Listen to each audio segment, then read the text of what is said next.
অভ্যুত্থান হয়েছে শুধুমাত্র আমাদের বাংলাদেশে একটি নির্বাচন করার জন্যই নয়।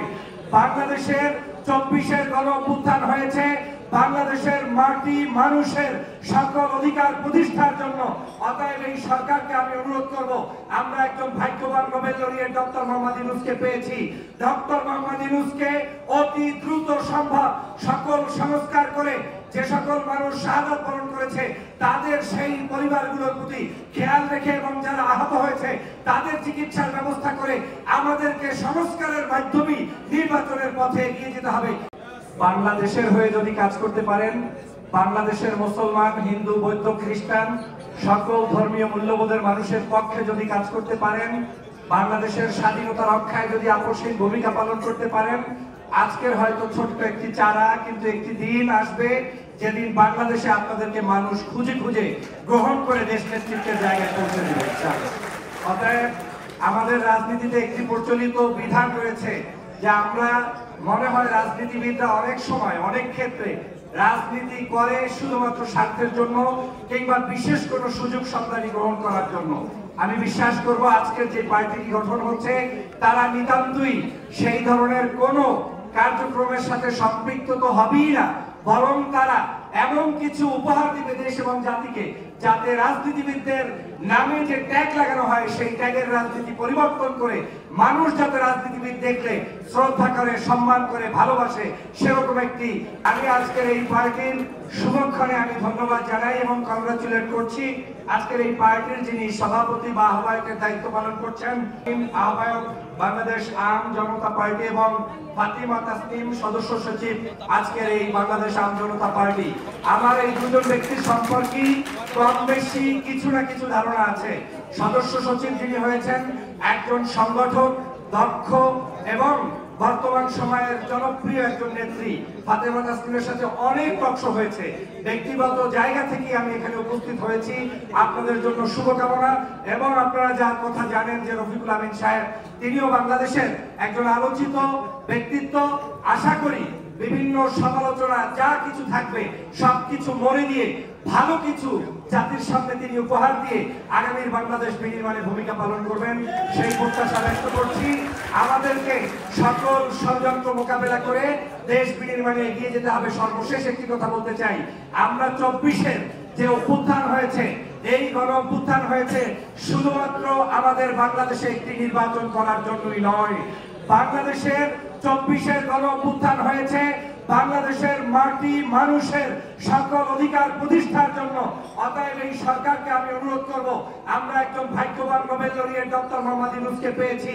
ডক্টর মোহাম্মদ ইউনূসকে অতি দ্রুত সম্ভব সকল সংস্কার করে যে সকল মানুষ শাহাদাত বরণ করেছে তাদের সেই পরিবারগুলোর প্রতি খেয়াল রেখে এবং যারা আহত হয়েছে তাদের চিকিৎসার ব্যবস্থা করে আমাদেরকে সংস্কারের মাধ্যমে নির্বাচনের পথে এগিয়ে যেতে হবে সেই উদাত্ত আহ্বান জানাবো। এবং আমি এই সরকার এবং দেশবাসীকে আহ্বান জানাবো, বাংলাদেশে আওয়ামী লীগ এখন অপ্রাসঙ্গিক হয়ে গিয়েছে।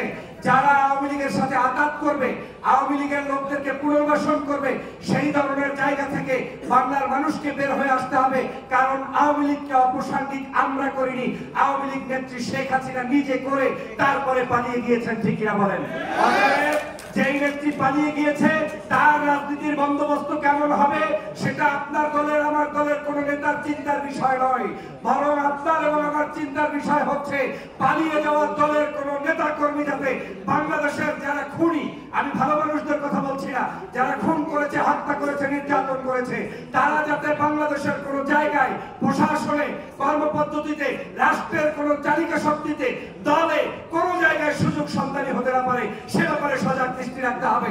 যদি আপনারা ওই ব্যাপারে আপোষহীন হতে পারেন, দেশের মানুষ আপনাদেরকে ভালোবাসবে।